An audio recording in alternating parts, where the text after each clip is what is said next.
ক্যাপসাক of physics আপনাদেরকে সবাইকে স্বাগতম। আজকে আমরা দেখতে চলেছি তাপ ও তাপগতিবিদ্যা বইটির ৭ম অধ্যায় ম্যাক্সওয়েলের তাপগতির সম্পর্ক বা তাপগতি অপেক্ষক এর ৪র্থ লেকচার। এই লেকচারে আজকে আমরা একটা প্রতিবেদন দেব। প্রতিবেদনটা হচ্ছে এটা হচ্ছে আমার কি আয়তনের সাথে অভ্যন্তরীণ শক্তির পরিবর্তনের সমীকরণ থেকে আর কি এইটা আমরা প্রতিপাদন করব। অর্থাৎ এইটা কি বোঝায়? আয়তনের সাথে স্থির তাপমাত্রায় অভ্যন্তরীণ শক্তির পরিবর্তন ইজ ইকুয়াল টু টি ই। এখানে হচ্ছে আয়তনের স্থিতিস্থাপকতা, এখানে হচ্ছে আলফাটা নির্দেশ করতে হচ্ছে আয়তন প্রসারণ গুণাঙ্ক মাইনাস পি। এইটা প্রতিপাদন করার জন্য আমাদেরকে প্রথমে যেটা করতে হবে, প্রথমেই আমাদেরকে আমরা দ্বাদশ লেকচারে যে ১ নং সমীকরণটা এনেছিলাম সেটা আনতে হবে। তাহলে সেটা আমরা আনলাম। আনার পরে এখন কি আমরা কি করব? এই সাইডে তাকাবো। যেহেতু পরিবর্তনটা আমার এইখানে হইতেছে, তাহলে এইখানে যদি তাকাই তাহলে আমি কি পাচ্ছি? ভিটিপি।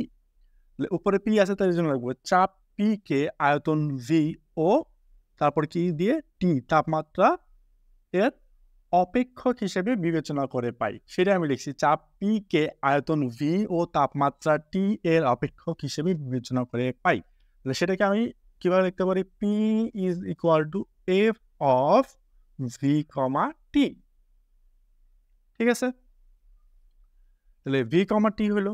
তাহলে এইটাকে আমি পরবর্তী লাইনটা কিভাবে লিখতে পারি? বা ডিপি ইজ ইকুয়াল টু, আমরা জানি প্রথমে দিতে হয় ডিপি আছে, এখানে কার্লি ডিপি। প্রথমে ভি আছে, তাহলে ভি দিলাম, যেহেতু এখানে ভি দিছে এখানে দেবো ডিভি, আর নিচে দিব হচ্ছে আমি যেটা দিইনি টি।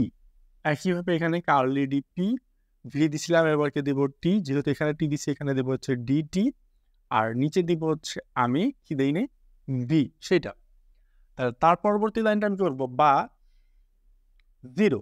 এখন জিরো আমি কেন দেবো? তো এখন আমি চিন্তা করবো যে DP is equal to zero, অর্থাৎ স্থির চাপে, এখানে আমি ব্র্যাকেটে দিয়ে দেবো স্থির চাপে,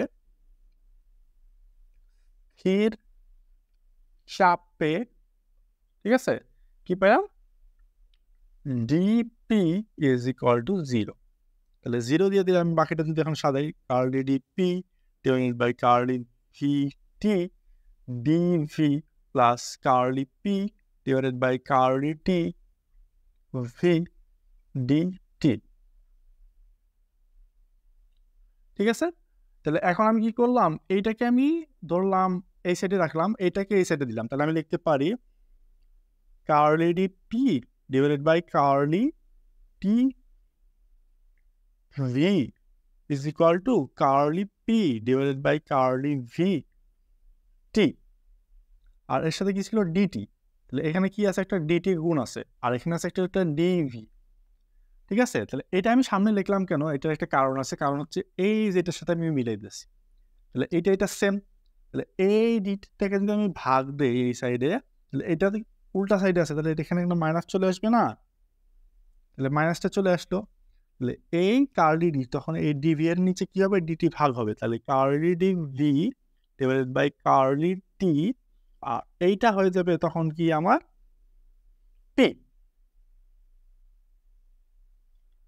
ঠিক আছে, এই যে পাইলাম পি।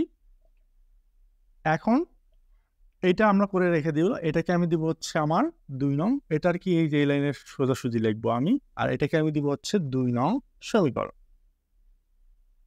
তারপর লিখবো আমি স্থির চাপে আয়তন প্রসারাঙ্ক। কি লিখবো? স্থির চাপে আয়তন প্রসারাঙ্ক ইজ ইকুয়াল টু, প্রকাশ করা হচ্ছে আলফা দ্বারা, ইজ ইকুয়াল টু, আমি কি করবো? এখানে তাকাবো না, এখানে কি বলছে? আয়তন প্রসারাঙ্ক স্থির চাপে। তাহলে স্থির চাপ খুঁজবো আমি, স্থির চাপ কোথায় আছে? চাপ স্থির এখানে। তাহলে আমি জাস্ট এটা লিখবো কার্লি ভি কার্লি টি, আর দিব হচ্ছে পি, সামনে দিয়ে দেবো 1 ডিভাইডেড বাই ভি। এইটাই হচ্ছে আমার কি এই কি বলে স্থির চাপে আয়তন প্রসারাঙ্ক। তারপর দিব আমরা বা, তাহলে এইটাকে আমরা রাখবো curly V divided by curly T P, না? আর ওই সাইডে যা পাবো হচ্ছে আমি ইজ ইকুয়াল টু কি পাবো?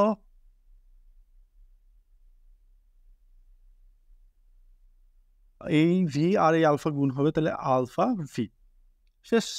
তারপর আমরা লিখবো এখানে এবং লিখে দিব, এবং সমস্ত প্রক্রিয়ায় আয়তনের স্থিতিস্থাপকতা, সেটাকে আমরা প্রকাশ করি হচ্ছে কি দ্বারা, যেহেতু জায়গা নেই এটা আমি এইখানে লিখবো। এর নিচে যেটা হবে ই ইজ ইকুয়াল টু জাস্ট এইভাবে লিখবো, লিখে বাদ পড়ছিল কি এটা এখানে লিখে দেবো curly T divided by curly V T নিচে, ঠিক আছে, কি হচ্ছে টি আমার নিচে যাচ্ছে আর নিচে দিব হচ্ছে আমি একটা C.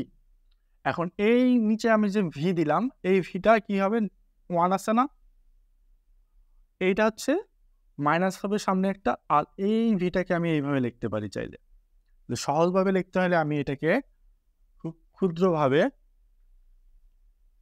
Minus V curly P divided by curly V T, শেষ। আর নিচে লিখতে হবে না, এটা এইভাবে লিখতে হয়, নিচে এটা ভুল ছিল, এটা এইভাবে লিখতে হয়। এটাকে আমি দিব হচ্ছে আমি 3 নং সমীকরণ, এইটাকে দিব হচ্ছে আমি 4 নং সমীকরণ। এর পরবর্তীতে কি করব, এই 3 নং আর 4 নং সমীকরণকে আমি কোথায় বসাবো, 2 নং সমীকরণে বসা দেবো। কি করব, 3 নং আর 4 নংকে বসাবো হচ্ছে 2 নং সমীকরণে। তাহলে এইটা আমার লাগবে, এই জন্য আমি এটাকে ছোট করে লিখে রাখি। এই সেটটা তো সেম, জাস্ট এটা লিখে রাখবো টি পি টি ভি, না এটা তো উপরে লেখা আছে, লিখলাম না, না লেখা নাই, ভি মাইনাস পি। তাহলে এর পরবর্তীতে এটার পরবর্তীতে কি হবে সেটা যদি এখন আমরা উপরে লিখি,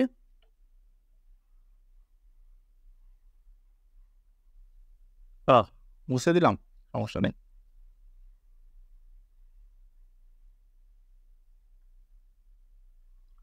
তাহলে কি 3 নং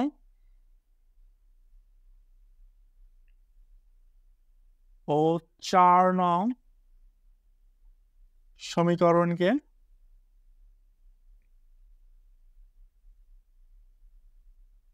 হয় না 2 নং সমীকরণে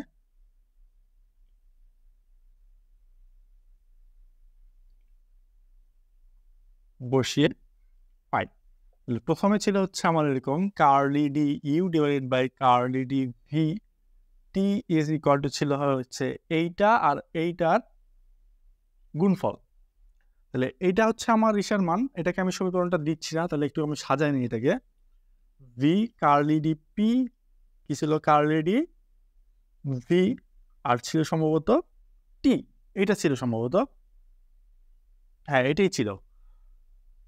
তাহলে এখন আমি কি করব, এটাকে একটু সাজাই নিব। জাস্ট আমি কি করব, বা লিখবো curly D P curly D V curly D T কে নিব, নিয়ে জাস্ট এটাকে ভাগ আছে না, সরি গুণ আছে না, এই সাইডে দিয়ে ভাগ হয়ে যাবে, অর্থাৎ minus E divided by V, এটাকে দিব হচ্ছে আমি 4 নং সমীকরণ।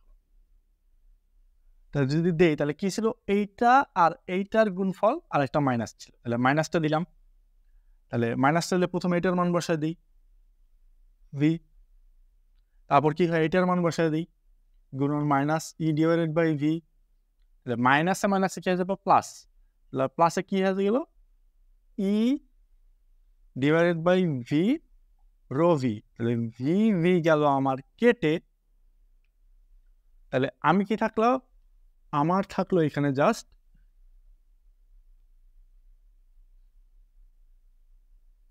পাইলাম, শেষ, আর কিচ্ছু না। তাহলে এখানে লিখে দেবো বা curly D U curly D V, নিচে দিলাম হচ্ছে আমি টি, এটাকে দিব হচ্ছে আমি 5 নং সমীকরণ।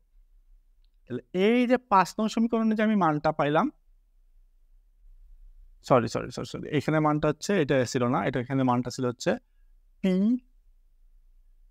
টি পি টি, যেহেতু আমার এখানে সমীকরণটা লেখা এই জন্য আমার এরকম হচ্ছে। ওই যে 2 নং সমীকরণটা ছিল, 2 নং সমীকরণটা শুরুটা এখানে ছিল, আর পরবর্তী ছিল এইটা আর এইটার গুণফল একটা মাইনাস, তাহলে মাইনাস এইটার গুণফল এইটা মান বসালাম, এইটার মান বসালাম হচ্ছে এইটা, তাহলে পাইলাম হচ্ছে এটা, এটা হচ্ছে আমার 5 নং সমীকরণ। তাহলে এই 5 নং সমীকরণের মান এখন আমি 1 নং সমীকরণ দেবো, অর্থাৎ 5 নং সমীকরণের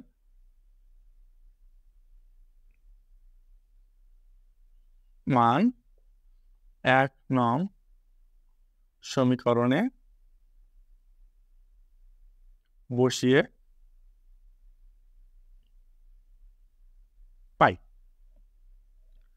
1 নং সমীকরণে যেহেতু বেশি একসাথে সমীকরণ ছিল, প্রথমে ছিল এরকম curly U curly V T স্থির ইজ ইকুয়াল টু ছিল হচ্ছে এইটা। তাহলে এখন টি এইটাই, আর এই যে মান curly D P divided by curly T, আর এটা ছিল ভি, এটা হবে ভি।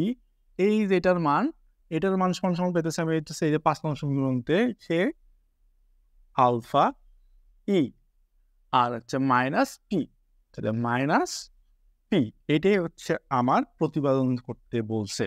ঠিক আছে, এটাই হচ্ছে আমাদের প্রতিপাদিত সমীকরণ। এতটুকু লিখলেই শেষ হয়ে যাবে, আর বাড়তি কিছু লিখতে হবে না। ওই যে সমীকরণটাতে আমার একটু প্রবলেম হয়েছিল, কারণ আমি মুছে দিয়েছিলাম সমীকরণটা, এজন্য ওই যে একটু এখানে গ্যামজাম লাগছিল, এটা আমরা বুঝতে পারবো আশা করি। আজ এই পর্যন্তই, পরবর্তী ক্লাসে আবারও দেখা হবে। আল্লাহ হাফেজ।